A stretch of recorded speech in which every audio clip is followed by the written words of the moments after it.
Assalamualaikum warahmatullahi wabarakatuh. Kembali lagi pada pembahasan materi tentang pembubutan. Kita melanjutkan pembelajaran kemarin mengenai pembubutan tirus. Nah, dalam pembubutan tirus ini apa saja yang akan dipelajari? Silahkan disimak videonya sampai selesai.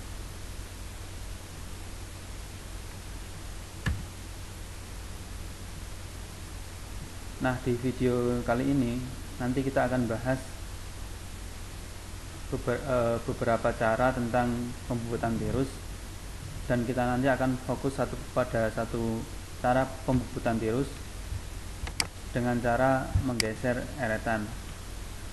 Nanti akan saya bahas juga tentang rumus untuk menggeser eretan atasnya sebelum dilakukan pembubutan tirusnya.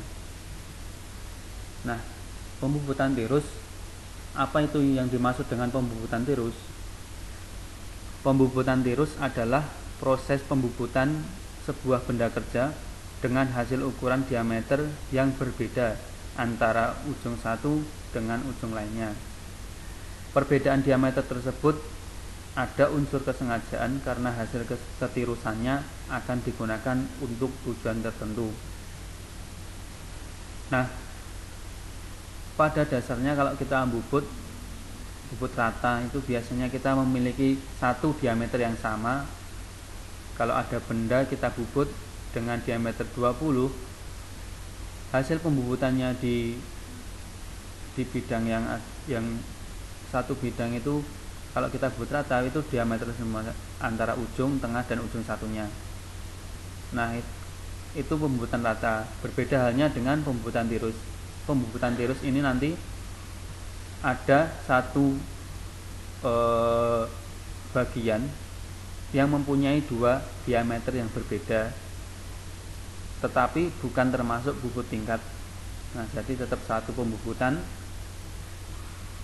akan tetapi mempunyai diameter yang berbeda.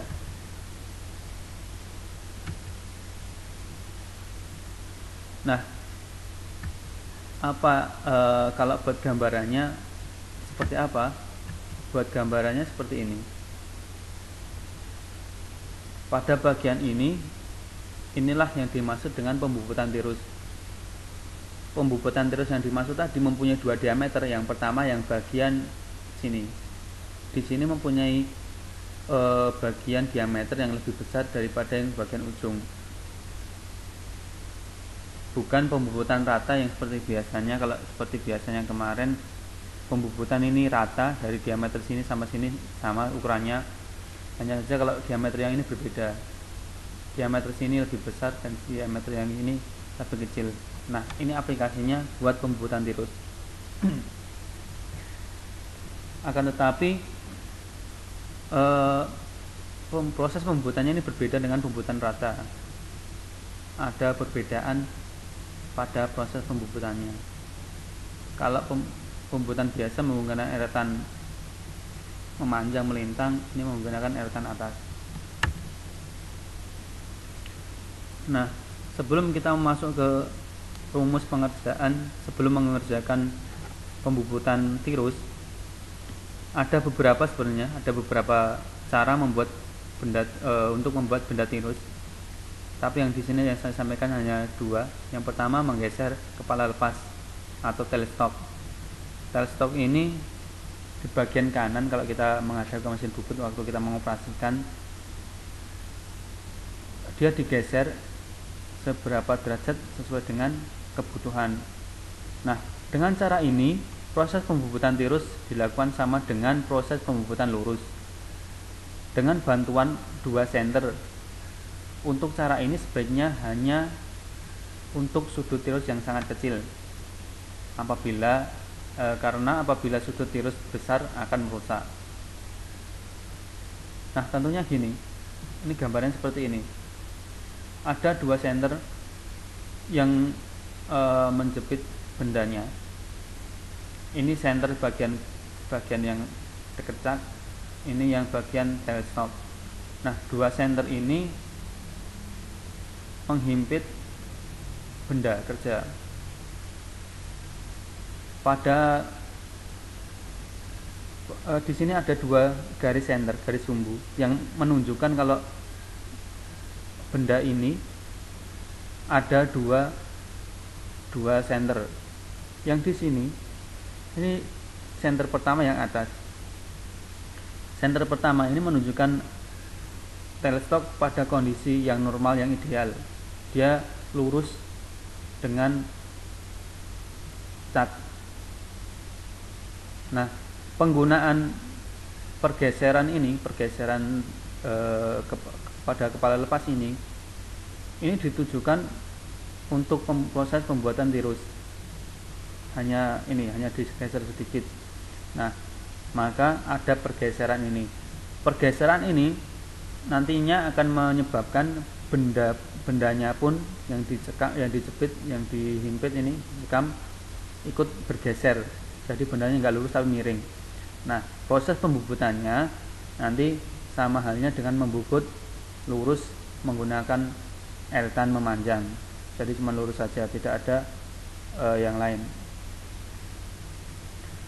Nah, hanya saja catatannya buat tirus yang ini tidak bisa mengerjakan untuk proses pembubutan tirus yang memiliki sudut yang besar. Cara yang kedua untuk membuat tirus dengan memiringkan eretan atas pada sudut tertentu. Dengan memiringkan eretan atas pada sudut tertentu. Nah, pembuatan tirus berikut menggunakan pemakanan dengan menggunakan eretan atas secara manual. Jadi menggunakan eretan atas. Ini eretan atasnya, tidak menggunakan eretan memanjang. Nah, di sini ada benda gir payung, cikal bakal buat gir payung. Dia dibubut dengan tirus sedemikian. Ini tirusnya, kemiringannya, diameter kecil, diameter besar. Nah, pembubutannya itu dengan menggunakan eretan ini, dia digeser sekian derajat hingga posisi seperti ini. Nah, dari posisi ini kemudian dia digunakan untuk membubut tirus, hanya menggunakan ini, eretan atas. Kalau toh ada kesalahan, lupa menggerakkan eretan memanjang, pasti hasilnya nanti akan mengalami cacat pada benda. Jadi akan kegesernya ke sana, bukan miring tapi lurus sana. Nah, jadi ini gambaran yang digunakan untuk membuat tirus menggunakan eretan atas.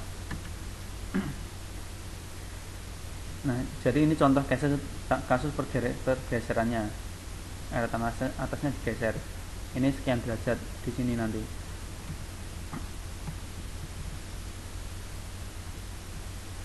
Nah, jadi nanti digeser sekian derajat sesuai dengan tirus yang akan dikerjakan. Berapa besarnya? Saya ulangi, besarnya sesuai dengan tirus yang akan kita kerjakan. Nah, tirus yang akan dikerjakan besarnya itu seperti ini. Jadi harus digunakan rumus berikut. Rumus pembubutan tirus dengan memiringkan eretan atas, dengan menggunakan eretan atas. Nah, rumusnya tangan alfa sama dengan D besar, diameter yang besar, yang diameter besar, dikurangi D kecil tirus. Jadi tirusnya ada dua, ini diameter besar, diameter kecil. Kemudian dibagi 2T. T di sini maksudnya panjang tirus. Ada yang lain bilangnya panjang itu nanti dituliskan L, bisa, nggak apa-apa. Nanti di sini 2L, D min D kecil dibagi 2 kali L. Nah, alfa tadi sudut pergeseran eretan atas. Alfa ini sudut pergeseran eretan atas, alfa nanti. Kemudian D besar, D kecil. Nah, aplikasi pengerjaan soalnya gimana? Jadi seperti ini. Ini ada gambar, sudah ada ukurannya. Nah, jadi soalnya nanti bentuknya seperti ini. Ada benda kerja berdiameter 80 mm akan dibuat tirus sepanjang 120 mm dengan diameter terkecilnya 60 mm. Jadi diingat, diameter besar 80, diameter kecil 60, perpanjangannya 120.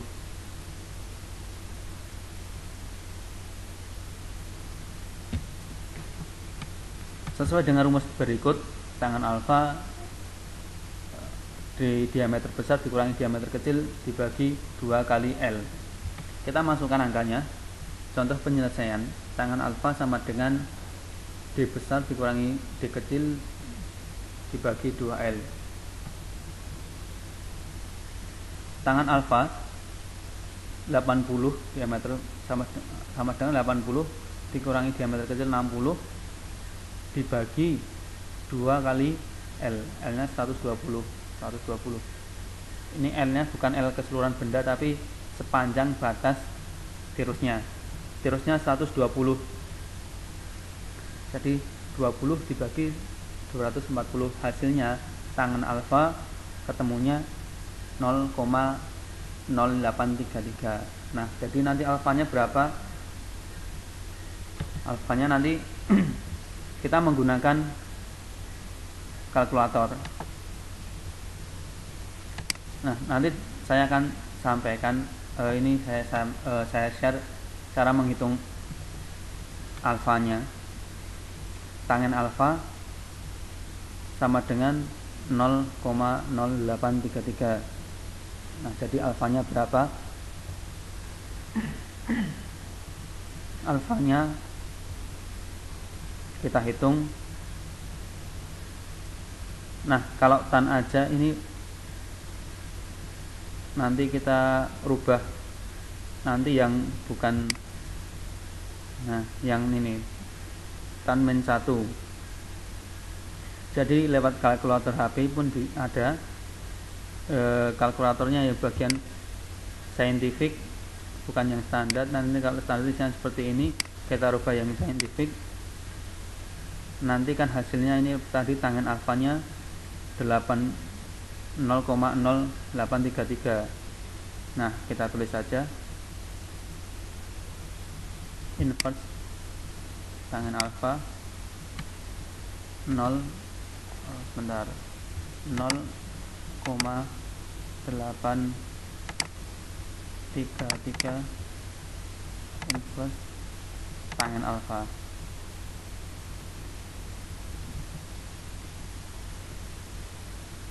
Jadi hasilnya 39.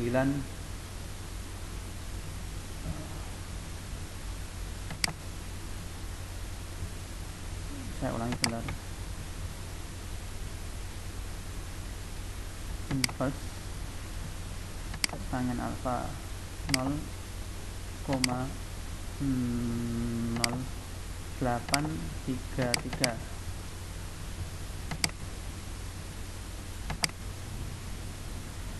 Jawabannya hasilnya 4,761. Nah, jadi menggunakan tangannya seperti ini tadi, bukan tangan yang ini. Kalau tangan yang ini hasilnya harus derajat. Nah, tangan kalau tangan 30 derajat, nanti pakainya tangan yang ini berapa? Kalau yang diketahui angkanya, berarti derajatnya berapa? Pakainya ini tadi, inverse tangen min 1. Saya ulang lagi. Saya del clear 0,833 0,0833 tangen min 1. Hasilnya ini 4,761.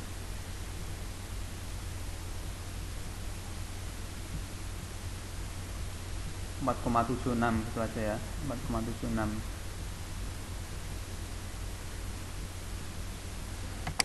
Nah, jadi hasilnya seperti itu tadi perhitungannya. Jadi menggunakan kalkulator alfanya. Nah, nanti pergeserannya tadi, pergeseran eretan atasnya, eretan atas yang di sini tadi,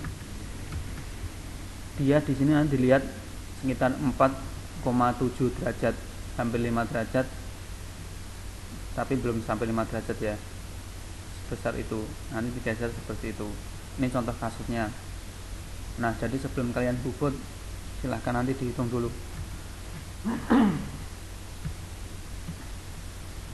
Nah, di sini ada 2 soal, silahkan nanti kalian coba dikerjakan buat mengukur tingkat kepahaman kalian.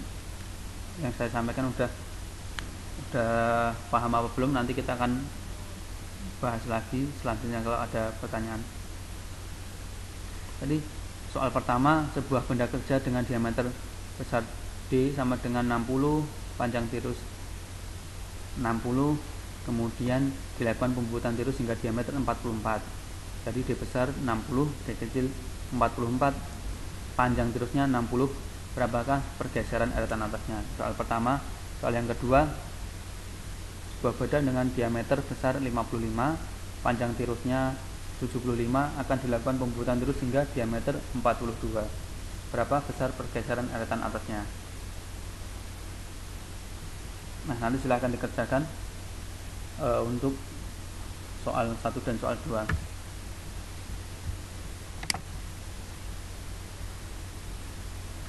Oke, jadi materi kali ini tentang persiapan pembubutan tirus. Sebenarnya persiapannya awalnya untuk menghitung rumus berapa derajatnya alfa untuk pergeseran eretan atas.